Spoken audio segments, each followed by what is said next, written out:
Well, the second tax credit being offered is for current homeowners, which is different, and they're trying to get people to move Absolutely. up, move down. I think it's just move up, actually. Oh, okay. I'm pretty sure that it's only moving up. But you're exactly right. It came into pass in November 2009. Right. And that amount is $6,500. $6,500. And so it's for someone who has owned a home for the last five out of the 8 years, right? They've lived in it as a primary residence for 5 of the last 8 years. Absolutely. So I thought I read something that if, say someone has like a big 4-bedroom, 2.5-bath colonial and they want to downsize, you don't have to buy a house that's more money. You just have to buy another house. We should check that, because I thought that it was actually a requirement to move up.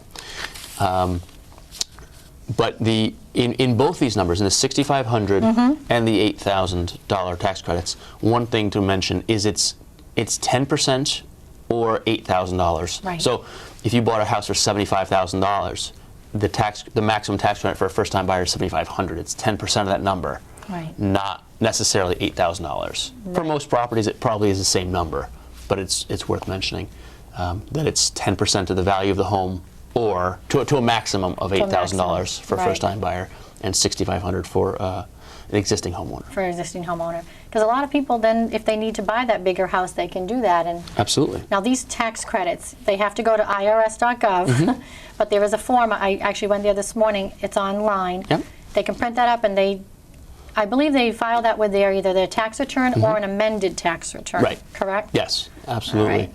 And one thing of note to the tax credit is it's a refundable tax credit, meaning that if you do your taxes, and let's say that you had no tax liability, you already paid all your taxes back and you were due a refund, you'll actually get an $8,000 additional refund. So it's not just a reduction of your tax thing, it's a refundable tax credit. You can actually get a check for $8,000 from the government, rather than just lowering your tax expense by that much. Yeah. Or $6,500 in the other case. We've been selling homes this year, well, 2009, last year, and we've sold several homes to first-time home buyers. One person, it took 30 days to get his $8,000 check, and he was very happy. Yeah, of course. But then another couple, they, I think, have waited 5 to 6 months. So I think, you're kidding. No, so I think with, the amount of inventory and with what's going on, the government's taking a little longer, but they do get that, like you said, Absolutely. that check. It's not it comes right off. Right. And initially, the initial version of this loan was, of this program, was a loan. And now it's an actual Right, you're right. a refundable tax credit. You can actually get a check. The one sticking point to that is if you don't own the house for 3 years, there's some proratedness, and you have to pay that money back, or pay it back to the government over time. Well, again, there's certain qualifications for it, and there's are. certain requirements to keep that. Absolutely. So they need to reside in their home for at least 3 years. Right. Right. Yeah. And it's one of those things to just keep in mind, is that it's not a quick $8,000 and then sell the house the next day. You're right. No, you're absolutely right. Well, I think we've covered a lot of information. Is there anything you think I missed? No, I think we've touched on most of it. I think. With the economy and everything today, in today's market, I think it's if someone is financially able to purchase, they probably should. But then again, they need to look at their own scenario and see what works for them. Absolutely. I do actually have one thought. People are. We just talked about the dates, and you can put a house under agreement up until the end of April. Right. There are some other dates here that the public at large is not as aware of, that may be important here. Up to this point, the Fed has been buying mortgage-backed securities. They are the instruments that drive interest rates to consumers. Okay, and they've been buying them. They had $1.25 trillion to buy these from Wall Street. Okay. They have bought, as of yesterday, I believe, $1.16 trillion. They're almost out of money to buy these things. When they stop buying, the prediction is that rates will rise, because one of the biggest consumers of these bonds is now coming out of the market. They've said as much. Ben Bernanke met last week and said the program ends for us March 31st. They may actually spend all their money before that date anyway, but certainly by the end of March, we can expect rates to rise. So it's worth talking about this now, because right now we've got the perfect storm. We've got the tax credit that's going to stay here, but we've also got these incredibly low rates that will not stay. Right. And there's really no question in anyone's mind that rates will rise through the course of this year. How quickly, no one's quite certain, Right. but it will happen.